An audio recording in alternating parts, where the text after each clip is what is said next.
Guys welcome to my new vlog. સ્વાગત છે તમારું ફરીથી મારા નવા વ્લોગમાં. અને આજે પણ રોજની જેમ સવારે વાગી ગયા હતા 11:15 અને આપણે વયા ગયા હતા ક્લાસીસ. અને ક્લાસે તો આ બધા તો જે રોજની જેમ નવરા બેઠા હતા, કામ ધંધો કાંઈ હતો નહીં.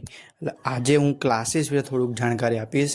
જે હું ટ્યુશનમાં જાઉં છું તેનું નામ છે યુનિક કમ્પ્યુટર એજ્યુકેશન ક્લાસીસ. તેમાં જાવા, પાયથન જેવી કમ્પ્યુટરની અનેક લેંગ્વેજો શીખવાડવામાં આવે છે.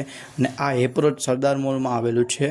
અને રાત્રે જમવામાં હતું ગાઈસ ખીચડી ખાતા ખાતા તારક મહેતાની થોડીક વાર હતી, એટલે આપણે પછી થોડીક રાહ જોઈને પછી રાત્રે તો ગાઈસ પ્લાન બન્યો તો કંઈક ક્રિકેટ રમવા જવાનું બોક્સમાં.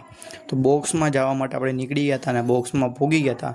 આવી ગઈ હતી બેટિંગ કરીને થોડીક વાર બોલિંગમાં ઊભા હતા ત્યાં તો વરસાદ ધોધમાર આવવા મળ્યો હતો. અને હવે આજના વ્લોગનો કરીશી ગાઈસ એન્ડ. લાઇક કરજો, શેર કરજો, સબસ્ક્રાઈબ કરજો.